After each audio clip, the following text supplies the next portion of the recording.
Então, mais uma vez, uma ótima noite a todos.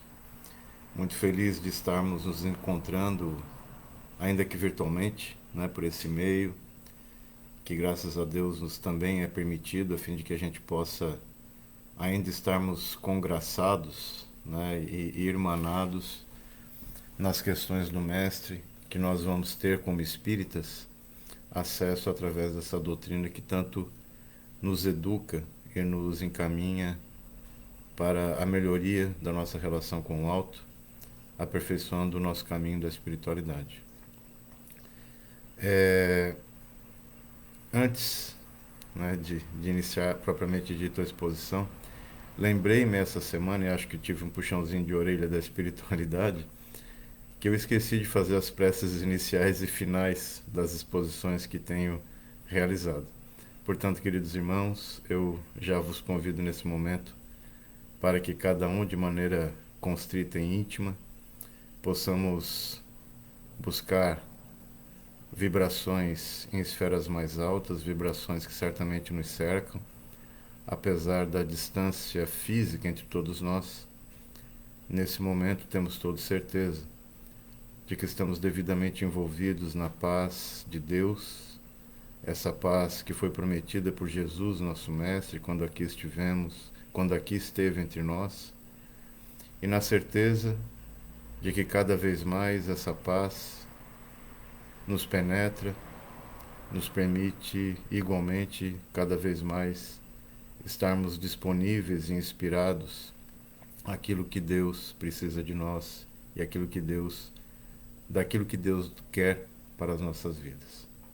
Assim, queridos irmãos, muito agradecidos ao alto, agradecidos à espiritualidade amiga, guias, mentores espirituais nossos e da própria casa, do SEDAC, e agradecendo a Deus Jesus por mais essa oportunidade maravilhosa que é de podermos estar juntos falando a respeito das coisas do alto, das coisas do Cristo, das coisas de Deus, enfim. Muito obrigado, Senhor. Então, queridos irmãos, nos tocou, né, a pedido da direção da casa, da minha querida irmã Tina, a quem tanto agradeço os temas que nos coloca, apesar de ter que estudar, mas isso é muito bom. Tocou-nos a parábola do semeador. Essa parábola é extremamente conhecida, nós vamos tê-la descrita nos evangelhos de Marcos, Mateus e Lucas. Qualquer um deles permite uma leitura e uma compreensão daquilo que Jesus nos ensina através dessa parábola. E hoje eu gostaria de fazer um exercício com os queridos irmãos baseado em dois personagens conhecidos de nós espíritas que de alguma forma podem nos dar indicativos do que vem a ser a semeadura em nossos corações, em nossas vidas, que é eterno. Então, para falarmos sobre essa importante parábola, já antecipo aos queridos irmãos que falaremos sobre Saulo de Tarso, o apóstolo Paulo, o apóstolo dos gentios, São Paulo, e também sobre a importante figura no meio espírita, no meio da cristandade, que é a figura de Emmanuel. Antes de adentrarmos naquilo que gostaria de chamar a atenção para esses dois personagens, igualmente históricos, eu vou apenas relembrar muito sucintamente no que consiste essa parábola. Jesus estava na casa de Simão, à beira do lago de Genezaré, e ele sai de casa, numa referência até a profetas anteriores a ele, encontrados lá no Velho Testamento, como Isaías. E ele sai então de casa, isso tem uma importância metafórica, simbólica para os judeus da sua época, e vai até o lago, porque muitas pessoas já o aguardavam para suas já conhecidas e reconhecidas prédicas, suas conhecidas e reconhecidas palestras que fazia, né, que devem ter sido maravilhosas de serem ouvidas naquele aramaico falado para aquela gente daquela época, naquele povo, ao povo hebreu judeu. Como estava muito cheio, ele precisou subir num barco, um barco de um dos seus amigos lá que eram pescadores, não é? E da proa do barco, então, ele faz a sua exposição, suas colocações de verdade eterna, e onde ele, né, nos traz, perdão, a importante parábola do semeador. E ele diz, então, né, que o semeador saiu a semear, e aqui há uma relação direta ao que ele estava fazendo. Né? Jesus saiu de casa, portanto, o semeador saiu a semear.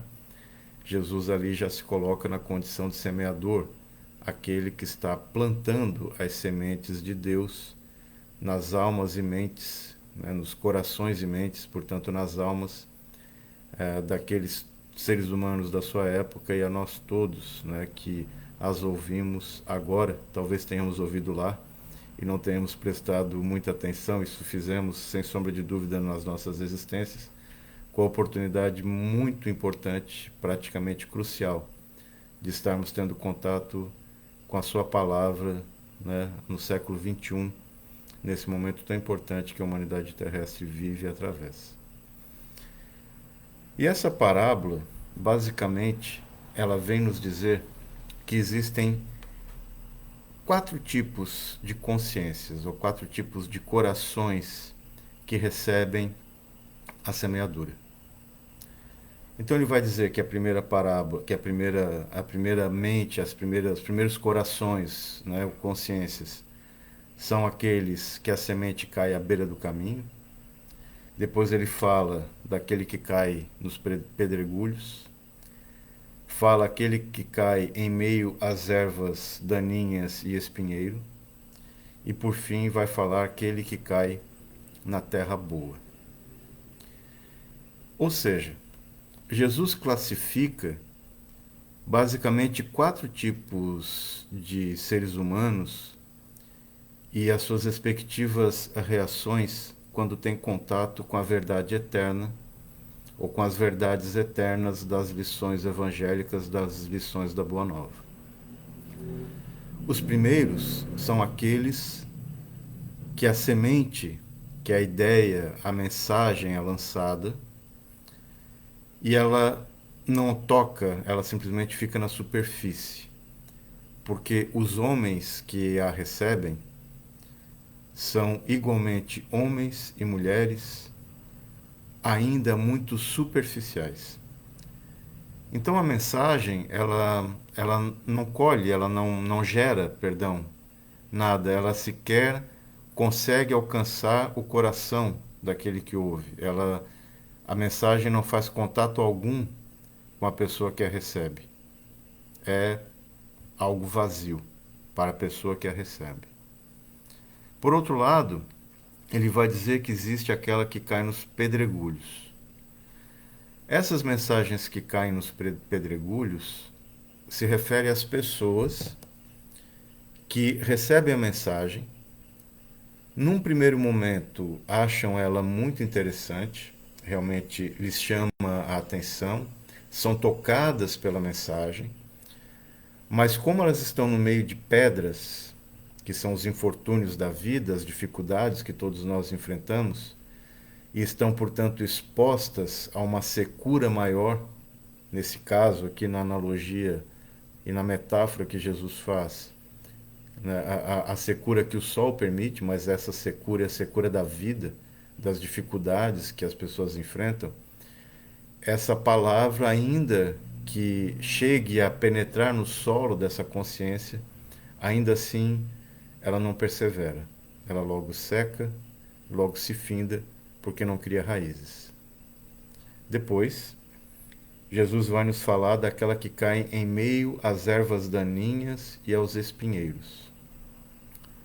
Estas palavras são recebidas por corações um pouco mais receptíveis.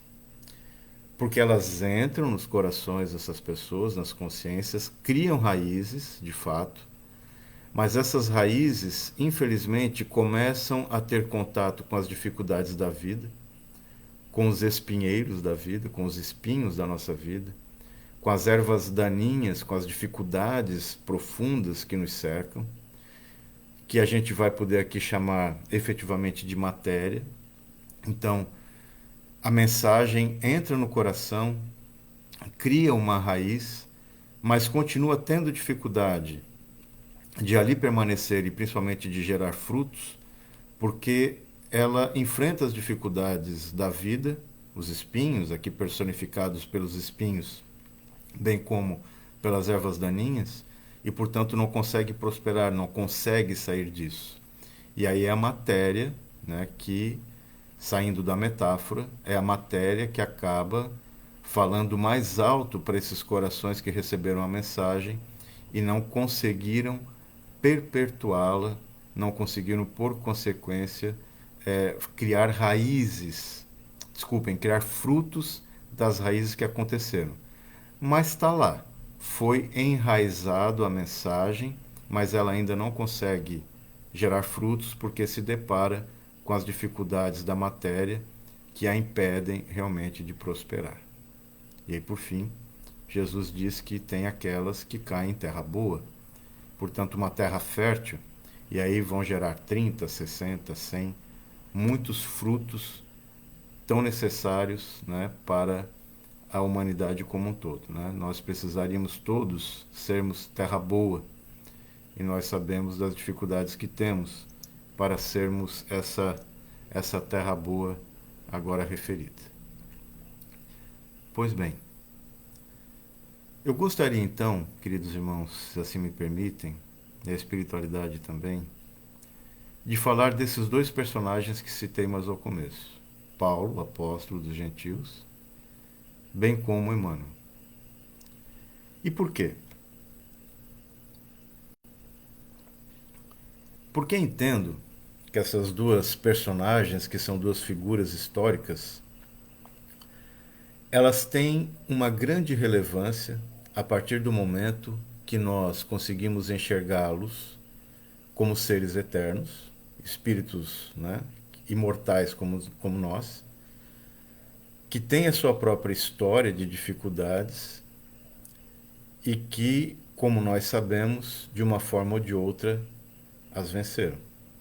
São espíritos já treinados, já balizados, já conhecedores das dificuldades da vida e que certamente, né, certamente, são terra boa, gerando frutos, tantos frutos que estamos aqui, falando dessas duas pessoas, né, por conta dos frutos que eles geraram. As nossas consciências tocadas já são frutos do trabalho destas duas almas caridosas. Começo com Paulo. Em que pese os relatos do cristianismo, de maneira geral, darem, sim, detalhes interessantes a respeito da figura de Paulo, principalmente em Atos dos Apóstolos, nós vamos encontrar referências importantes ao objetivo da nossa singela exposição da noite de hoje, na obra Paulo e Estevão.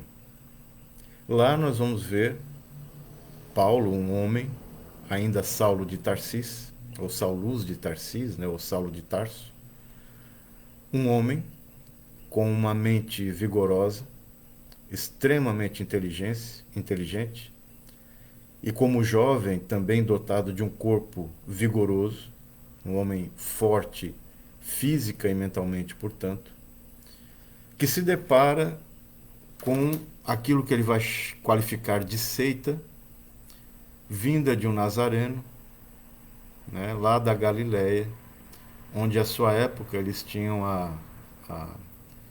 o ditado, né, entre os judeus de dizer que nada de bom vinha da Galileia. Então imaginem esse judeu oriundo de uma família farisaica de alta estirpe, vamos assim dizer, né? Alta estirpe para os olhos da humanidade, para os olhos do poder mundano, não é? Do poder temporal, Então, um homem de alta estirpe, muito correto, extremamente correto, honesto, né? E preservador das tradições que ele entendia serem extremamente relevantes, mas repito, né, dentro da sua ótica, um homem muito daqueles homens que agem realmente dentro da lei, dentro do rigor e, portanto, muito corretos e honestos sob a sua ótica. E esse homem se depara com o cristianismo, ele o renega, aliás, ele não aceita, melhor dizendo, né? A ponto de, pelas condições de poder que possuía, acaba perseguindo esses cristãos, acaba, por consequência, provocando o assassinato daquele que mais tarde ele descobre ser seu cunhado, não é? Essas histórias fantásticas, tenho certeza absoluta, um dia serão plenamente conhecidas pela humanidade como um todo e serão, creio eu, vai demorar um tanto, mas absorvidas pela cultura humana e pelo próprio cristianismo, porque são de uma relevância enorme, de uma relevância absurda, porque mostram o homem antes do santo. Mostra o homem que passa pelas suas dificuldades e depois torna-se essa pessoa santificada, que é aquele que consegue diferenciar-se da grande massa da humanidade e não apenas como um santo qualificado pela Igreja Católica que tanto respeitamos, mas um conceito na nossa concepção muito humilde, mais amplo. E aí nós vamos descobrir um homem que tem uma grande dificuldade de aceitar o rabino, de aceitar o mestre como o Cristo, de o reconhecer, apesar de todos os sinais que Jesus lhe dá através da mulher que ele ama, Abigail, através dos ensinamentos de Estevão nos estertores da sua vida física e através de outras pessoas como Gamaliel que demonstram a ele, perdão, que existe um caminho diferenciado a ser seguido, e depois as figuras de Pedro e etc, mas isso já ele no sentido já de convertido ao cristianismo. Então a situação que ele vive ela é tão abrupta, tão severa, tão drástica, que ele precisa ter um contato direto com Cristo na estrada de Damasco, né? Um encontro que é percebido por aqueles que estavam com ele, apesar de eles não terem visto o Cristo, mas perceberam sons estranhos e luzes estranhas. Isso nós vamos encontrar até nos relatos bíblicos e não só na obra Paulo e Estevão. E aqui eu estou tendo algum cuidado para, como se diz hoje em dia, não dar spoiler, né? Não adiantar as histórias, porque eu recomendo realmente que se leia. Mas daquilo que eu posso dizer que é do conhecimento geral, Paulo precisa, então, Saulo, né, precisa ter esse encontro fantástico com Cristo, a fim de que de uma vez por todas ele pudesse realmente receber, e aqui faço essa referência primeira, a semente efetiva do semeador, a semente da Boa Nova, a semente do Evangelho, a semente do Cristo. Sobre Paulo fico agora por aqui. Nesse momento, portanto, passo a falar sobre a figura de Emmanuel. Essa figura igualmente fantástica, tão conhecida no meio espírita, tão conhecida entre nós espíritas, que também acredito particularmente que não só suas obras, mas suas lições serão um dia realmente compreendidas pela humanidade como um todo, até mesmo porque um grande baluarte daquilo que nós já espíritas já estamos conhecendo, que vem a ser o Evangelho Redivivo, que recomendamos o estudo e a vinculação de todos os irmãos com o passar do tempo. Em breve nós já poderemos estar oferecendo esse estudo fantástico nas nossas casas espíritas, incluindo no SEDAC, porque Emmanuel é sim um daqueles que traz a revivificação da palavra evangélica, trazendo novamente o Cristo para o nosso dia a dia e para os nossos corações. Mas Emmanuel também vai nos mostrar que também teve as suas dificuldades de aceitar o Cristo. E nós vamos ter relatos da vida das encarnações de Emmanuel desde o século IX a.C., chamado como sacerdote do templo de Amon-Ra, chamado Simas, que acaba por conta de sua filha, que se casa com um dos faraós, tornando-se até membro da realeza. Então vejam só, desde o século IX antes de Cristo, 9 séculos, portanto, antes do advento de Cristo, Emmanuel já lidava com coisas sagradas. Emmanuel, na qualidade de um sacerdote egípcio do templo, repito, de Amon-Ra, que vem a ser o Deus Sol, muito assemelhado à nossa ideia de Deus, né, de Deus, o Deus que nós conhecemos e veneramos e adoramos e louvamos. Após um tempo, no ano de 63, ele reencarna como um senador romano de uma família nobre, a família dos Lentulus, né? E ele vem a ser então Publius Lentulus Sura, que existem relatos a respeito da vida dele. Ele foi amigo de Cícero e, portanto, se envolveu nas revoluções de Cantilina. Aí vale a pena dar uma estudada nessa situação, porque é muito interessante. E há referências à sua pessoa. Ele foi um senador romano e, por conta dessa tentativa de revolução, dessa tentativa de golpe que aconteceu ao seu tempo, ele acaba sendo condenado à morte justamente pelo imperador Júlio César. Passa algum tempo, ele vem na condição de bisneto de si próprio, no personagem conhecido por nós todos, né? Publius Lentulus, que também existem referências históricas sobre eles, sobre essa figura. Alguns a negam, alguns tentam dizer que não existe, mas aí vem a psicografia e a mediunidade de Chico Xavier e dar detalhes importantes a respeito dessa figura que, sem dúvida, para mim, ao menos, e para todos nós espíritas, de fato existe e existiu. Existem, sim, só para deixar bem claro, já referências claras da sua existência. E esse homem vem, né? Então, alguém já acostumado a lidar com as coisas sagradas, depois acostumado a lidar com as coisas do mundo na condição de um senador. E esse homem vem justamente contemporâneo ao Cristo, tem a sua esposa Lívia, logo convertida ao cristianismo, e ele tem um contato direto com Cristo. Isso é relatado na obra 2000 anos.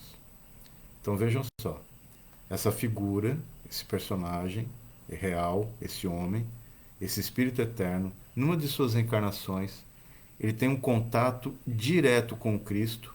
E nesse contato direto, que também recomendo a todos a leitura da obra, Jesus o convida naquele instante a deixar as coisas do mundo e passar através do Cristo a seguir as coisas do alto.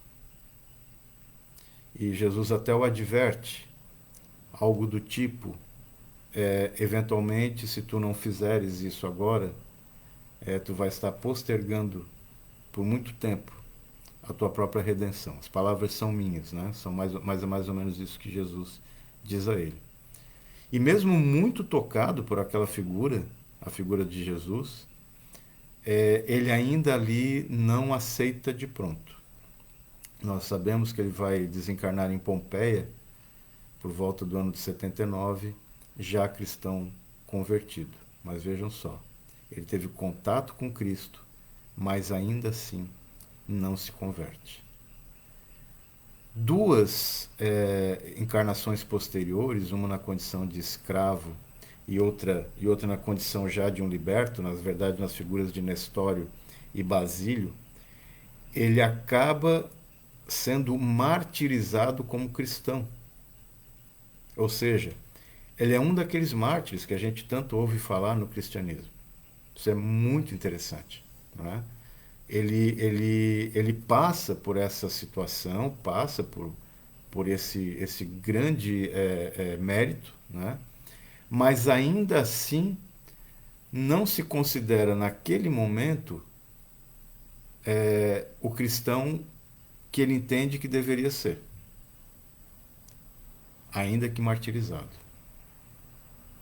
Uma reencarnação depois, ele vem a ser um santo da Igreja Católica.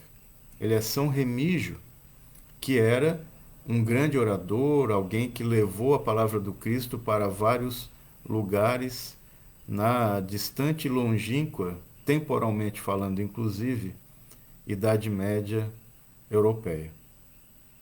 Então, Emmanuel foi até um santo da Igreja Católica, mártir cristão por 2 reencarnações e santo da Igreja Católica. E vejam só, ele depois nasce em Portugal, acaba tornando-se jesuíta, tem o nome de Manuel da Nóbrega e acaba vindo para o Brasil para justamente trazer o cristianismo para nosso solo brasileiro. Muitos questionam a forma como os jesuítas o trouxeram, muitos questionam os abusos que eventualmente podem ter acontecido.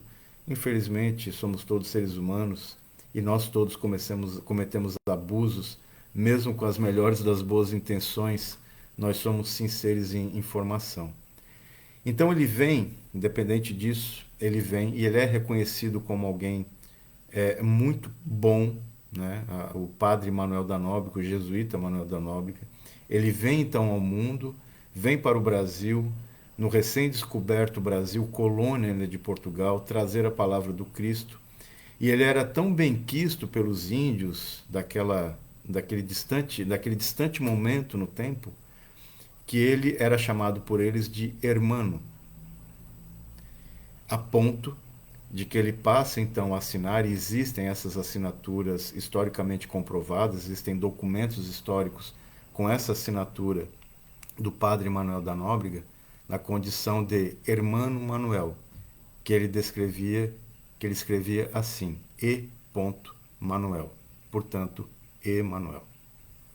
E é daí, inclusive, que ele passa a adotar como espírito essa alcunha de Emmanuel, e que tem por origem, portanto, essa sua reencarnação. E olhem só o que diz Emmanuel posteriormente nas suas obras. Ele diz que, não desse jeito, aí eu já estou pincelando de minha parte, mas ele coloca, e aí as minhas ponderações, que ele teve encontro com Cristo, foi martirizado em 2 reencarnações, virou santo da Igreja Católica, mas foi nessa reencarnação, na condição de padre Manuel da Nóbrega, do jesuíta, que teve contato com aquele povo indígena que estava começando as suas primeiras impressões a respeito das coisas do Cristo, contato com aqueles homens europeus que passavam a colonizar com muita violência, através de muita imposição de suas vontades, esse nosso querido Brasil, que tem a sua história, né? Brasil, coração do mundo, pátria do Evangelho, obra também que merece ser muito lida. Mas é nessa reencarnação que Emmanuel diz, por isso adota a alcunha, que é nessa reencarnação que ele passa a entender de maneira mais clara a figura do Cristo, que ele passa a incorporar de fato os ensinamentos do Cristo na sua vida, através das relações que possuía. Portanto, é nessa reencarnação que, através de pensamentos e atos, ele começa a tornar-se esse discípulo do Cristo, esse quase apóstolo, talvez até ou seja, né, na melhor qualificação possível, este apóstolo do Cristo dos dias de hoje, esse apóstolo do Cristo no Espiritismo e no cristianismo, como não temos a menor sombra de dúvida. Posteriormente, ele tem mais 2 reencarnações, na figura fantástica do Padre Damiano, já um espírito muito renovado, já um espírito muito altruísta, muito caridoso, muito amorável, que nós vamos encontrar na obra Renúncia, essa obra fantástica, em que nós vamos ter então um Emmanuel jamais vivido nas intempéries do mundo, nas intempéries da alma, nas intempéries do coração, e que saía dali bastante burilado. Depois ele tem mais 2 encarnações, como Jacques Tocqueville, e por fim, como o Padre Amaro, né, foi uma reencarnação, uma encarnação, perdão, que ele diz necessária pela quantidade de personagens históricos e relativamente relevantes que ele teve, né? No meio desse ainda teve mais um que foi cardeal entre essas reencarnações que eu acabei não citando, mas o padre Amaro nasce na Bahia e teve uma vida desconhecida, vamos dizer assim, dos livros de história, apesar de que nós soubemos depois pelas próprias psicografias que esse padre acabou tendo contato com Bezerra de Menezes, e nós sabemos que não à toa, não é? Havia certamente motivos para isso. Todas essas informações podem ser colhidas em obras espíritas, de alcunha do próprio Emmanuel, de exposições doutrinárias que nós vamos encontrar na internet, né, de várias efemérides, vários excelentes palestrantes espíritas, e nós vamos encontrar em algumas outras obras, referências até de Chico mesmo. Então são informações que nós vamos colher realmente nas mais variadas fontes. Mas por que trouxe isso? Por que eu quis falar dessas duas pessoas? Eu quis falar dessas duas pessoas, e aqui estou usando essa palavra mesmo, pessoas, porque nós também somos pessoas e nós podemos, como pessoas, nos mirarmos nestas duas pessoas em especial, que são efemérides, são pessoas que já conquistaram o muito de que nós todos estamos buscando conquistar. E nós podemos dizer de maneira muito clara, sem sombra de dúvida, já caminhando para o encerramento da nossa exposição, que vai durar só mais umas 2 horas, não se preocupem com isso, mas já caminhando quase para o encerramento da nossa exposição, tenho certeza que todos nós que estamos aqui hoje, nós temos certeza que essas sementes caíram em terra boa, como diria o Cristo, ou como disse, aliás, o Cristo. Que essas duas figuras são terra boa, a ponto de que geraram 30, 60, 100 e muito mais frutos do que se esperaria de uma terra que não fosse fértil. A pergunta ou colocação que faço para vocês, diante das descrições que fizemos aqui, é: a terra do coração, dos corações, perdão, a terra dos corações de Emmanuel e de Paulo sempre foram terra boa? Essa é a pergunta que eu faço. Certamente que não. A terra deles já foi aquela da beira do caminho, a terra deles já foi aquela dos pedregulhos, a terra deles já foi aquela que tinha ervas daninhas e espinheiros, até que um dia a terra deles foi uma terra boa. E sabe como que a gente faz terra boa? Revolvendo a terra. A terra precisa ser trabalhada. Eu não entendo muito de agricultura, nem de longe, mas eu sei que a terra precisa ser trabalhada.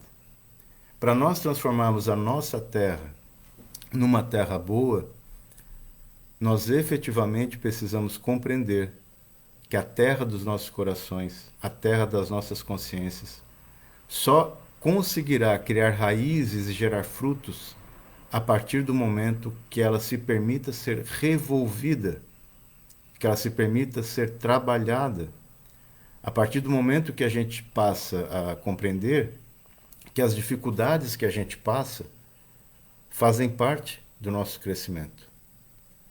A partir, vamos dizer assim, do momento em que nós compreendemos que tudo aquilo que ocorre em minha vida, para o bem e para o mal, tem por objetivo final transformar-me e transformar os queridos irmãos em pessoas melhores e, portanto, solos férteis à semeadura do Cristo. E essas duas figuras vão nos demonstrar que isso não acontece do dia para a noite. Aliás, aconteceu em séculos. Emmanuel nos dá essa belíssima lição de nos deixar muito claro que ele precisou de 15 séculos.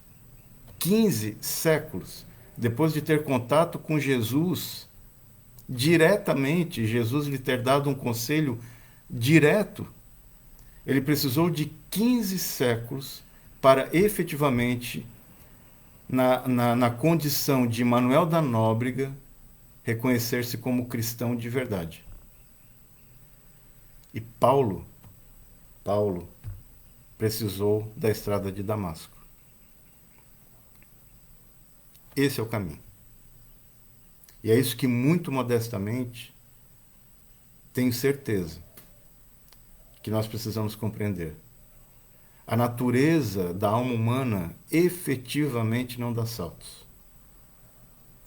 A nossa natureza, para o bem, ela precisa ser construída. O Espiritismo nos ensina isso, nos deixa isso muito claro, inclusive metodologicamente. Nos diz como isso vai se criar. Nós estamos, inclusive, vivendo uma época em que isso está muito aos olhos. Está saltando aos olhos, para melhor dizer. Está claríssimo que a gente tem vivido nos dias de hoje. Que nós estamos vivendo um momento de redenção. Um momento de depuração. Já tão citado por, aí sim, efemérides espíritas, como o Divaldo, por exemplo, nas obras que tem psicografado ultimamente. É isso que nós temos visto e vivido. E aí, isso é o Cristo nos dando a oportunidade de revolvermos ainda mais a nossa terra. E faz parte, inclusive, de revolver a terra, ainda que eu não concorde com certas situações que eu esteja vivendo, tanto daquilo que me é imposto, quanto aquilo que eu me coloco na situação, de entender que tudo isso é lição, que tudo isso é ensinamento. E que no final das contas vai me servir para a minha melhoria.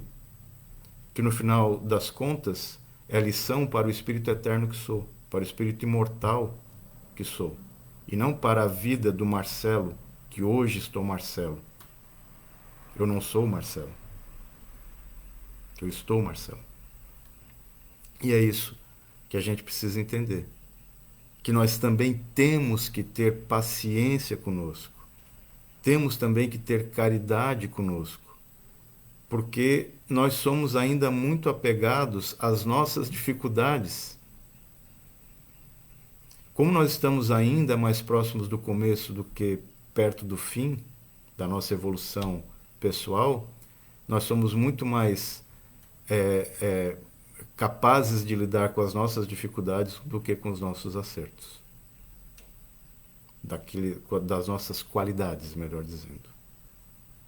Então, queridos irmãos, aceitemos que a vida, que Deus revolva a nossa terra de maneira resignada, abençoando o trabalho que nós recebemos na forma de dificuldades. Porque isso é trabalho, isso nos melhora. E a gente vai revolvendo a nossa terra, vai trabalhando a nossa terra, tornando-a mais fértil. E essa fertilidade, que gera 30, 60, 100 vezes frutos do amor do Cristo, que Cristo e Deus precisam de nós. E nós temos excelentes cuidadores dessa terra, que são os nossos amigos espirituais, que nos cercam, cuidam de nós, nos dão as suas orientações a partir do momento que nós estejamos abertos às suas inspirações, que são as inspirações que vêm diretamente do alto, endereçadas a todos nós. Eu agradeço mais uma vez a imensa paciência dos queridos irmãos e, para não ser mais puxado a orelha, eu convido a todos para elevarmos de maneira muito feliz os nossos corações em prece ao alto. Muito obrigado, Senhor, por mais essa oportunidade maravilhosa de estarmos reunidos, ainda que à distância, mas reunidos em nossos corações e nossas mentes, trabalhando também a nossa terra, a fim de que cada vez mais sejamos merecedores da semeadura.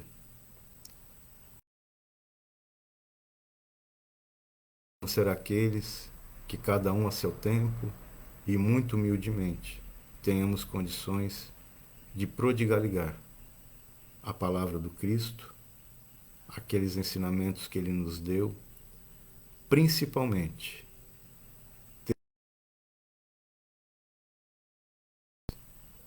que a Tua paz, Senhor, a paz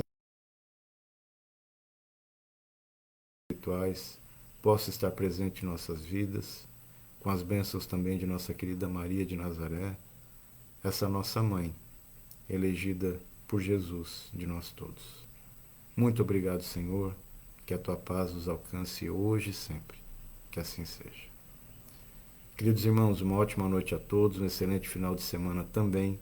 Que Deus nos abençoe e, como sempre, foi um grande prazer estar em contato com todos vocês. Deus os abençoe hoje e sempre. Forte abraço. Fiquem com Deus.